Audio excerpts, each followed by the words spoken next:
3, 2, 1, 0, ignition, liftoff.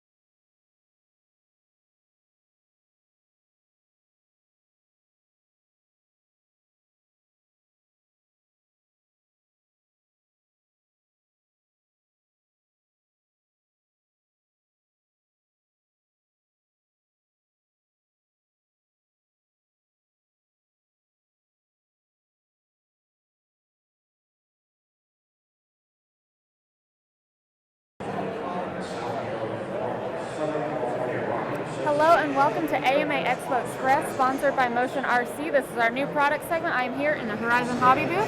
Why don't you introduce yourself? Hi, I'm Ali Mushinchi. I am the Senior Product Developer for Hangar 9 here at Horizon Hobby.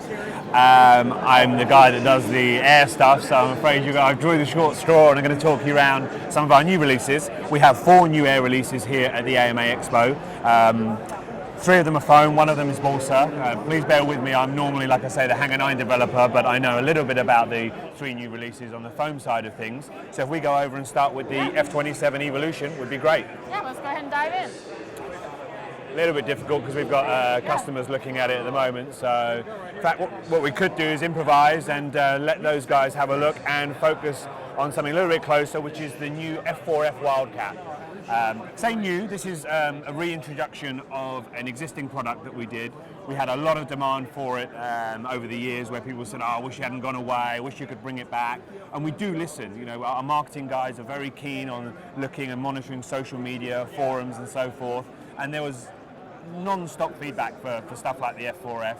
It's 1 meter span foam product done under the Park Zone brand. $149.99 retail is what we have as the bind and fly version, so just transmitter and battery needed. $129.99 for plug and play.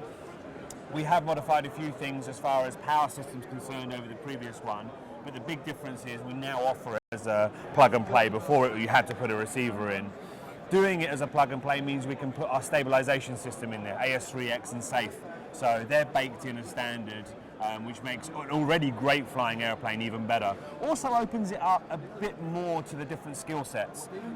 So people who necessarily haven't got as much stick time on more advanced airplanes can now fly it a little bit more assured that they have the security of SAFE system. So at a press of a button, it will self-right. So it takes a little bit of the pressure away. We'll go to the Striker as we were going to do initially. This is, sorry, I keep calling it Striker, I'm going to get told off by the phone guys. It's the F27 Evolution. It's based on an aeroplane that we did some years ago called the Striker. It's not the same airframe, just with a different sticker set. I know the product developer Matt Andrew really well, and I watched him develop this. He works across the way from me at Horizon HQ in Champaign, and he put a lot of time into basically redesigning his existing airframe.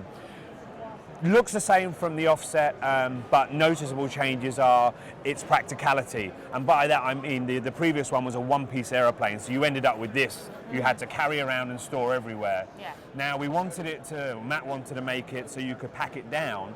The concern was then is you want to have fiddly little screws and plugs to do at the field. It's not great, nobody enjoys that. So he came up with this really, really trick system of removable fins. So they come off just straight away and go back on pretty easily. So that reduces the vertical area of their aeroplane. We still had the problem of the wings. Obviously you have the horizontal area to deal with.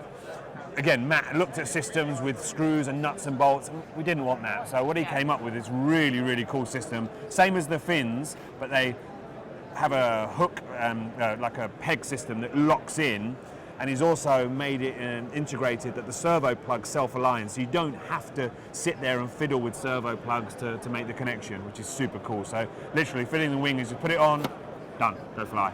Nice. So, yeah, it's pretty cool like that. Standard EPO construction, so it makes it really rugged. What's nice is he stiffened the surfaces. I watched him developed this so it would fly with 3S and 4S, so it has a big speed range. You can fly it slow and easily, or you can go and be a hooligan with it and fly it flat out. Large hatch, so great access to the internals. 3S 2200 to 3S 3000 will fit in something like this. The nose itself is, if I remember rightly, twist and turn. So what that means is if you break this part, it's no longer just replace the fuselage. You can buy this as a spare. More importantly, it allows you to fit FPV nose. So just with a separate unit here, you can fit an FPV camera and enjoy all the attributes of flying FPV on a really versatile airframe.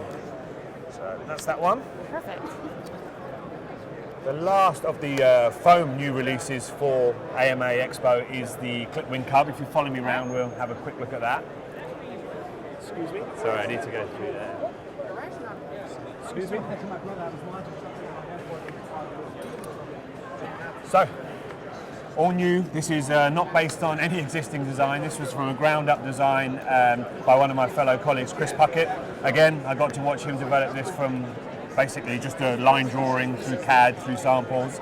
It's iconic Piper Cub, but the clip-wing version. So the short wing, as the name would suggest, increased control surface area. So it's a bit of a wolf in sheep's clothing. You know, people look at this and go, oh, it's a Cub, I can fly it around really lazy and gently and like a Sunday putt-around trainer, which you can, but at the same time, with just a few settings, you can turn this into a full-blown aerobatic machine.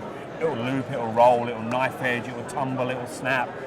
It will almost hover. It has enough power to go vertically from takeoff, so yeah, that's a super cool feature. Sprung undercarriage, really nice detailed engine, and a super trick system of access to the batteries. Again, we listen to customers, we get feedback that not all customers like to turn an airplane over and put the battery in from the underside. Of course, we don't want to make it that you have to take the wing off every time, so Chris came up with this really neat idea of taking the whole front end off the airplane. So what that gives you is great access, really good versatility in what batteries you use. Again, 3S 2000 to 3000 will fit in there fine. I know people are going to fit bigger batteries, so yeah, he's put a lot of carbon fiber support down the fuselage there, up there to stiffen the whole structure, so you can fly it like an aerobat, which is really nice.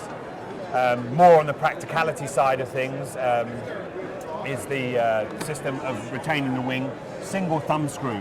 So no longer do you need to carry screwdrivers or fiddly devices to take the wings on and off. You can, with just your finger and one screw, pop the wings off, and the struts are the same. They clip on and off at the base here, so they stay on the wing. We're pushing hard to make things more practical, which hopefully makes it more enjoyable. Mm-hmm. That's the foam side of stuff as far as new releases are concerned. As I said, that's not my particular forte. I do the balsa wood stuff. So if we just take a few moments and look at the new Hangar 9 release. Yeah. Now, a little bit more tech info on this one because it was my project from the get-go. This is the Hangar 9 20cc P47. A lot of people know what the aircraft is, an iconic World War II American fighter. A really, really popular model, and for good reason. It's got a lot of wing area, really wide track undercarriage, which makes it friendly, easy. You know, a lot of different skill sets could fly this aeroplane. I'm not saying a beginner, but probably somebody who's had a basic trainer, then gone to a sport model, and then wants their first warbird. This is ideal. 67-inch wingspan, all balsa, all ply, so differing from our foam models, obviously. Can be powered by a bunch of different options. It's designed around the 20cc Evolution engine. This particular example is my third sample, so it has the Sato 21cc 4-stroke, but it's equally set up for the electric system. So we have the Power 60 running on 6S. That will drop straight in, no modifications, no other parts to buy for the structure. So it's, again, use that versatile word, but it's versatile. Big access hatch, so for those wanting to fit electric batteries, an electric system with batteries, you have lots of access to the internals, no fiddly small hatches to get big hands into. This is a super practical layout to access, whether it be just servos, the wing retention, which again is a bit like the Piper Cub, single bolt done by hand. It's all there laid out internally. Comes out of the box as fixed gear, with oleo struts. They come in the kit, so it has the suspension a bit like the full scale. but it's completely Retrack ready. We have an E-Flight electric Retrack system, which is $159.99, I believe. That will drop straight in, so no modifications required there. The tail wheel's fixed gear, but you can put an E-Flight 15 size nose retract in there. All of the mounts are ready to go for those that want to have a retracting tail wheel. And a big difference from many of our previous Warbirds is that it has a printed covering. So it's not the shiny Ultra Coat single color covering. This uses a self-adhesive covering that has all of the panel lines and the detail work already printed on it. One of the advantages is it doesn't have that super high gloss finish. It has a more satin finish, which is a little bit more representative of the full scale. Also, it doesn't shrink as in the different heat changes. It comes applied like this and is a super resilient finish. So yeah, we have videos for all of these, of course, on hh.com. Lots more information regarding prices and tech specs. We have a great team of sales team and product support team, so if you have any questions, those guys watching, please get in touch with us. We'd be happy to talk more. All right, fantastic. Sounds like they definitely have you covered. We're again going to take a little bit of a break, and we'll see you again live at 2 p.m.